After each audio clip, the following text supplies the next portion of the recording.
Have you ever had your past dictate your future?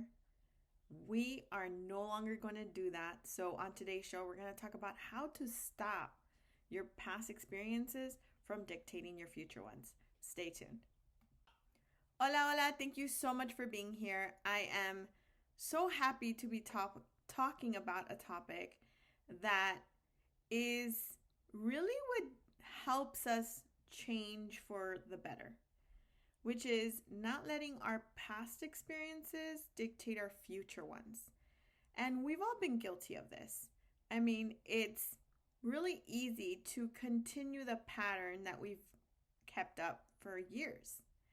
And sometimes when we're learning new habits to get out of debt or to get organized with our money, whatever it is that you're focused on, it's really hard to change the pattern and create new ones. But that's why it's so important to have a few of these things in order so that you can stay the path and change your future. Number one is you need to have a strong why. Like, why are you doing this? And this is probably the most annoying question to me when I first started on this journey because I didn't know why. I didn't have a very strong one, and it was very hard for me to narrow that down. And it was until I started thinking about my future. And I started thinking about like what happened with my parents. What I want different in my life, seeing how they, retired and are living on Social Security because they didn't have anything else. I don't want that for myself. And that's my very top of the list goal. But I also want to change my legacy. I want to be able to leave my kids with not only some wealth, but I want to be able to leave them with the tools that they need in order to be successful, and then also teach their children how to do it. And that's what I wish I would have had. I wish I would have had somebody guiding me. Hey, mija, don't go into debt. Hey, mija, this is how you can do it. But I really didn't. I mean, money was hardly ever talked about. And if it was like, it's tax season, so we're going to go out and spend the money. So I met with a client today that just got off the phone with her. And it was our last call. She's based in Chicago. And one of the things that she has done is created the habit of budgeting that she's going to maintain for the rest of her life. And one of the byproducts of that was we had one of her credit cards being paid off by April. But more money came in because she had a few refunds on a couple things that came through. Her tax refund also came through.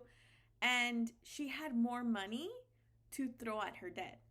But see, I did share. I said, if you weren't organized, if you didn't have your budget, if you didn't have this list of your debt snowball, of how you are attacking your debt, you probably would have spent the extra money you guys earned in March. And she's like, absolutely. I would have totally spent it because we had extra money. But because she had a goal, because she was organized, she was able to put it right where she wanted it, where it aligned with her goals. And so having that goal, right? Having that why do you want to get out of debt? Why do you want to have that freedom? What is it going to enable you to do? Like, you got to kind of ask yourself the why questions quite a bit in order to dig to your personal why. And it's going to be different for everybody.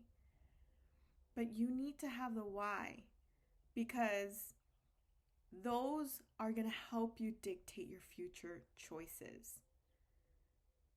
And you're going to be so much more aligned with what you want, and your future self is going to thank you.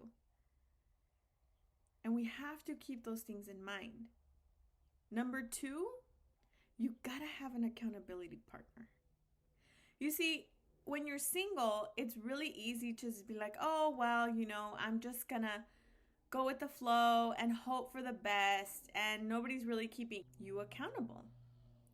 And that's where it can delay you. It's not going to like derail you, it's going to just delay the process. Staying focused and having an accountability partner is what really moves a needle. And if you're single, I would recommend that you partner with a friend that you trust, that you can review your finances with, somebody that you know is good with money, or a coach. There are people that hire me as an accountability partner, and so that's always an option. There's the spouses. If you're married, your spouse can really hold you accountable because you're holding each other accountable, and you guys should have mutual goals. And it's so interesting how your marriage just changes and evolves to a much closer knit marriage when you are aligned with your goals and when you're aligned with what's happening with the money in your home. And if that is something that you can do, align it. Partner with your spouse and really focus on what you want together and dream together. Like, what are some of the things that you want to do? Do you want to travel? Do you want an upgrade on a house? Do you want to just have the freedom to invest however you want? I don't know. Everybody has different goals, but start dreaming. What do you want to do in 10, 20 years?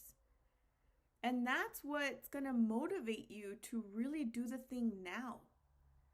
Because every single month, you could be moving the needle to meet that goal, whatever it is. So I highly recommend that you don't let your past experiences, your past choices, your past spending dictate how you're going to start right now. What are you going to do right now to change your future? What are you going to just, that's it. I'm drawing the line right here. This is the boundary. I'm not going to do X, Y, Z anymore. What is that? What is that one thing that you can keep the promise to yourself that you're not going to overspend or you're not going to invest in XYZ anymore? And I want you to tell me. I want you to send me a message on Instagram. You can send me an email and tell me, what are you going to do? And I'll hold you accountable. I'll follow up. If you send me a message, I will definitely follow up. And if you're ready to get this going, message me. Let's talk. Go to debtfreelatina.com and book a discovery call. Let's have 15 minutes and talk about your situation. I am more than happy to give you feedback in what's going on in your life, and so that you can take actionable steps towards eliminating that debt. Imagine, just dream a little. What would it be like to not have any debt? What would it be like for when your check hits on Friday? You get to keep most of it. It's not going right back out to pay bills. That's what I want you to envision, because it can happen to you. This can be you. You just have to want it. You just have to change some of these habits. And you can do it. Take steps to improving your future. It starts right now. I want to help my community get out of debt because I can see it all around me. I can see the burden, the stress, and the marital issues. I see them. And it breaks my heart because it's a skill that can be learned. Thank you again for being here, and I'll see you next week.